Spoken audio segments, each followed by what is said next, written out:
ZYA 250. TV em Tempo, Canal 10. Emissora do Grupo Raman Neves de Comunicação.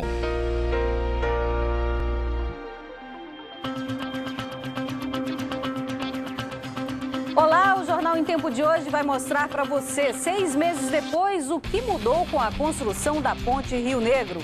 E ainda, a chuva volta a causar estragos em Manaus. Ruas ficam alagadas, casas inundadas e o Rio Negro atinge a cota de emergência. Está próximo de chegar ao recorde de 2009. E olha, no meio da discussão sobre o aterro sanitário na capital, os vereadores, eles de novo, aprovaram o feriado esticado da semana que vem. E em Anamã, a cheia pode causar um desastre ambiental. É que o lixão da cidade pode contaminar a qualquer momento o Rio Solimões. Eu sou Marcela Rosa e o Jornal em Tempo desta terça-feira já começou.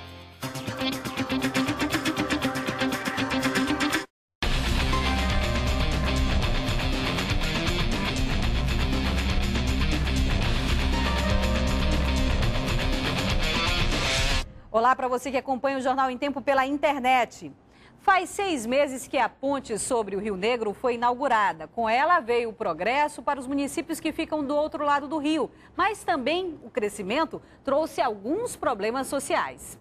O acesso mudou. Há 6 meses, a população deixou de usar as balsas para fazer o trajeto por terra. Antes, a travessia demorava cerca de 1 hora. Agora é feita em até 5 minutos pela Ponte Rio Negro, inaugurada em 24 de outubro de 2011. A estrada tem 12 quilômetros, começa na Avenida Brasil, no bairro Compensa, zona oeste de Manaus, até a rodovia Manuel Urbano, a M070. A acessibilidade a outros municípios teve um preço alto, R$1 bilhão e 90 milhões de reais. O sistema de iluminação, o sistema de proteção de pilares, o sistema de sinalização náutica e rodoviária, enfim, uma série de outras ações ou projetos ou intervenções que se somaram ao valor da obra de arte em si, da Ponte Rio Negro. A ponte trouxe muitos benefícios, como o turismo e a construção de imóveis. Nas estradas é comum ver anúncios de lotes, terrenos e casas. Em alguns locais, o mercado da construção civil está aquecido. Principalmente Iranduba, precisa identificar as áreas que podem ser verticalizadas, as áreas que precisam ser habitadas, para tão logo serem construídas habitações lá multifamiliares, talvez verticais naquela região. Iranduba já sente os reflexos do crescimento. Nas ruas antes tranquilas, trânsito intenso. O livre acesso ao município melhorou a vida de muita gente. Era a balsa, né? Aquelas filas, aquele horário. Hoje não, é entre minutos. Tem sim os seus benefícios. Com a chegada de novos moradores e visitantes, o comércio local se desenvolveu e os vendedores comemoram a boa fase. Melhorou 70% o comércio, aqueceu muito mais, né? E só trouxe melhorias até então para o comércio local. Tá bom demais. O Iranduba hoje se sente privilegiado, né, de receber essa obra tão maravilhosa que é essa ponte. Se por um lado o progresso trouxe melhorias para o comércio de Iranduba, por outro, fez aumentar os índices de acidente de trânsito e criminalidade, situação que preocupa a população e os comerciantes do município. Através do turismo, através dessas melhorias do comércio, e também veio junto também a marginalidade. Né? O índice de droga, latrocínios, seguido de morte, que nossa comunidade não estava preparada para isso. Nas ruas, a população reclama principalmente da falta de segurança. A segurança lá não está muito boa não, porque sempre tem acontecido morte. Você tem medo de deixar seus filhos sair só para ir na taberna à noite, porque pode ser assaltado, pode espancar teus filhos, tomar as coisas deles, tá entendendo? Então tudo isso piorou muito. A promessa do comando da polícia é que até o final do ano, com a vinda dos novos soldados da polícia, nós tenhamos um aumento de efetivo para combater a criminalidade. Enquanto isso, a população espera o progresso e observa o vai e vem da agora vida agitada do interior. E você vai ver ainda nessa edição, o prefeito de Parintins vai ser investigado por não prestar contas de dinheiro público. Vereadores de Manaus dão um jeito de esticar o feriado da semana que vem. E em Anamã, o lixão da cidade pode contaminar o Rio Solimões por causa da cheia. O nível do Rio Negro atingiu hoje 29 metros e 90 centímetros. Com isso, a cidade chegou à cota de emergência e a chuva desta manhã causou prejuízos em toda a capital. A previsão era que chovesse 12 milímetros, mas só até as 8 horas da manhã foram registrados 32.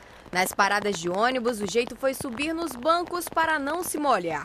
O trânsito também ficou complicado. Motoristas precisaram ter paciência. Aqui na Avenida Torquato Tapajós, a situação ficou tão difícil que, para caminhar é quase impossível. Os carros tiveram que desviar. E tem um espaço livre ali de apenas 2 metros para eles conseguirem passar. E com dificuldade. A entrada desta loja ficou alagada e o medo do lojista era do prejuízo. Trabalhamos com um produto muito caro. Isso gera a gente está com medo que gere algum tipo de prejuízo para a gente, né? No bairro São Jorge, 30 famílias tiveram as casas alagadas. Este homem tentava salvar alguns móveis. Toda chuva é esse sacrifício para a gente aqui. É um perigo. Não só para mim, como para muitas, suas crianças. A cena se repetia por toda a comunidade. Muita gente teve que pedir ajuda de vizinhos e parentes. Dona Cláudia abrigou as filhas e os netos. Meu banheiro já está entrando, já vou fazer maromba dentro da minha casa agora, nós não tem para onde ir. A situação de emergência, a gente precisa de um parâmetro, né? E o nosso parâmetro são os alertas do CPRM, que já teve o primeiro alerta e o segundo está para agora para o início do mês.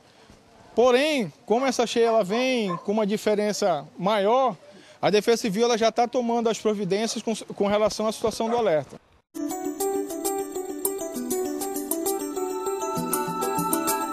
A capital amazonense amanheceu com uma forte chuva, mínima de 24 e máxima de 32 graus. Para quarta-feira, a previsão é de clima nublado, com pancadas de chuva. A mínima será de 25 e a máxima de 32 graus.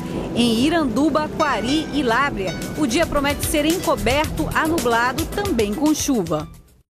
E na tarde de hoje, técnicos da Defesa Civil de Manaus estiveram no bairro São Jorge, um dos mais atingidos pela chuva da manhã. Esta ponte, tomada pela água, foi reconstruída. Várias casas ficaram alagadas durante a chuva. Em toda a cidade, 10 áreas são monitoradas pela Defesa Civil. E em Itacoatiara, a 280 quilômetros de Manaus, a chuva desta terça-feira também causou vários alagamentos. Moradores tiveram que deixar as casas apavorados. Muitos tentaram salvar móveis e eletrodomésticos.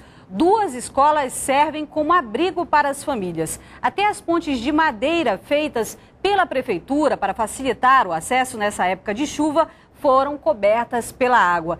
E falando em ponte, a sobre o rio Poranga, principal acesso a Itacoatiara, pode desabar a qualquer momento. Engenheiros da Secretaria de Obras do Estado foram enviados para o local. A TV em Tempo já está com uma equipe em Itacoatiara e amanhã a gente mostra a situação dos moradores da cidade, que sofrem com a cheia, as chuvas e agora também a ameaça dessa ponte desabar. Ainda hoje, a segunda parte da reportagem sobre a cheia em Anamã. Lá a preocupação é com o lixo que pode contaminar o rio. E já depois do intervalo, o prefeito de Parintins vai ser investigado por não prestar contas dos seus gastos. E ainda, vereadores de Manaus discutem a situação do lixo da capital e dão um jeito de aproveitar o feriadão um pouquinho mais lá na semana que vem. A gente volta já.